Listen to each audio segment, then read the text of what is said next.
And welcome back. Just look at all the beautiful toys I have to play with. But today, we're going to be playing with this one. Now, this is something that I'm sort of proud of. I mean, it's not that complicated, I will admit. But it's fun. And fun is the most important thing when you're constructing horrible death traps in Minecraft. Now, as you can see, this is a tower. It's kind of showy. If you wanted to make it kind of cool, you'd make it a lot taller and make it a lighthouse of sorts by putting glass along the outside instead of... This is sandstone. I'm using the Painterly pack today. And, yeah, so you could make this a lot prettier. You can make it a beacon of sorts. It would be kind of cool. Now, the important thing is that while people are distracted, they're going to step on that. Or... you know, they'll just go around, whatever. It's not really important whether they step on it or not. This is more of a fool's trap. This is not really meant to protect anything. It's just for fun. Now, I'm going to step on the trigger. Oh no. Huh? Oh balls. Oh balls. So, as you can see, the trapped player is screwed. You will die getting out of here unless you can fly, which I can. Ta-da. You will die. Now, you may be thinking to yourself, well, that's great. Now you've got a huge lava-filled room. Absolutely useless. Clearing that out is going to be a pain in the ass once you reset the trap. Reset switch. The reset switch, as you can see, this went down, but this went up. A whole bunch of these go up. And the great thing is that it completely clears the lava. Look, it's all gone. Because when a block is pushed into lava, the lava loses. Of course, then I just did something silly. Stepping on that while this is up doesn't do anything. Now, that's why I had it as a pressure plate. You can also have it as a button. The point is, this doesn't need to be on for any length of time. And there, all the lava's cleared. Flaw of this trap is that there's a tell. As you can see, and as you saw when I came in, the lava is, well, it's still there. It is still there between each of these flowing pillars downward. Now, somebody might think, oh, he just likes it fancy.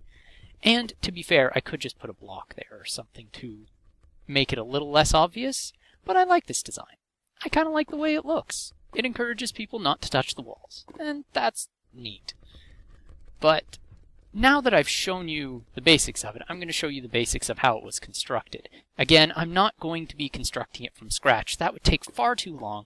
But if there's a request for it, I will definitely do that. But it has to be its own video. Now, as you can see at the top, it's just all lava pools. I didn't have to do this tiered thing that I did with the roof or the ceiling, but I wanted to. I wanted to make it go up like that because it looks neat. Now, on the inside, that's where things get interesting. By interesting, I mean complex. And by complex, I mean redstone. Look at all of this fucking redstone. Now, as you can see, the switch comes down here. It's inverted so that this is always on. That's the floor. This is always on because these torches each either light a block, or you see that block has a torch on top of it, that are next to the pistons that raise the floor. Now, I used to have pistons in the middle here, but there were some crosses. I crossed the streams a little. The pressure plate, which is here, it sends its signal down to this, which signals down to this, which signals down, see, from that torch, to here. When you step on the pressure plate, it sends a signal over to this. Now, this is a pretty standard... I don't remember the name of it. I will probably make it show up at the bottom of the screen again. Sass me, because it's what I do. While this is basically a loop. Once it receives power, it will always have power. Once it's on, it's on. So long as this block is here. Now, this is a sticky piston that, funnily enough, is also connected to the reset mechanism. So, when the floor rises, this pulls away, and that, of course, lowers the pistons that raise the floor underneath the lava, causing it to flow out. That sends the signal up to the two sides, which have this set up. Now, you see there's redstone on top of this block. I can't really show you it. Well, I suppose I can fix this later. Oh no. there's redstone on top of this block. It goes around, see, that goes there. And the signal comes up and is distributed. This is exactly the same on the other side, and where these meet in the middle is the piston that pushes up the floor on the outside so that the lava doesn't flow outside of the tower. Signal comes up, sets those off, pistons go up, they are permanently up. They keep the lava flowing. Bob's your uncle. The lava flows, it flows into the middle. When you hit the reset switch, it pulls back this piston, which, of course, interrupts the circuit so all of the pistons under the lava retract, thereby leaving holes for the lava to flow down into, meaning it shouldn't flow outward anymore. And then all of the pistons, these pistons, for example, that are directly under the floor rise in the design and pattern that they were built in, and immediately eliminate all of the lava, most of the lava, around various places. So yeah, the wiring is a little complex, I have to admit. It took a lot of fiddling around to get this much, and if I wanted to make it a bit bigger, there's probably a better way to do this. I was skimping a little. Looking at the way I should have done it, I should have just done a torch every 2. Would have made it a little easier.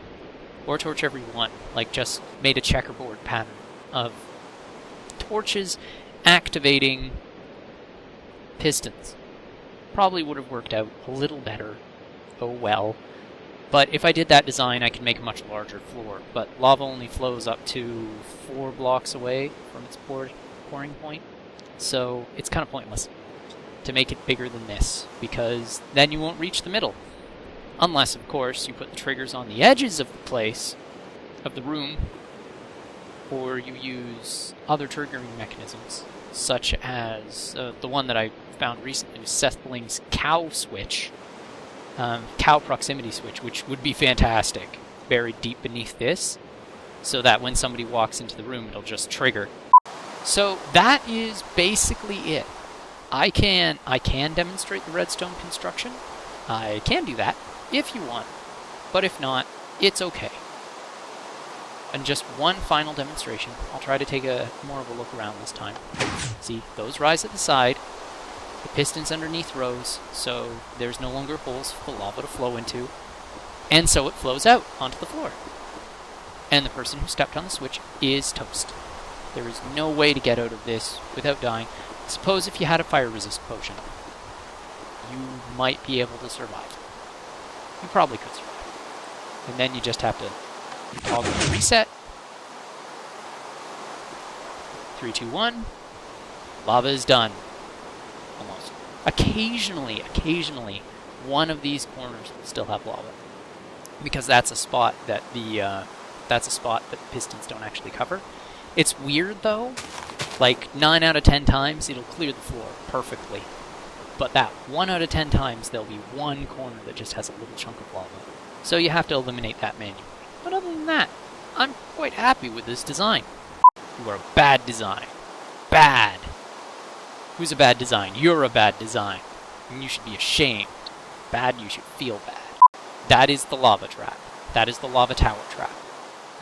As I guess I'll call it. And it could definitely be improved, it could definitely be a little prettier, and I could definitely add pointy things to it if I wanted to. It would be easy. And I may at a later date. But anyway, thank you for watching, and have a good day and good Minecrafting.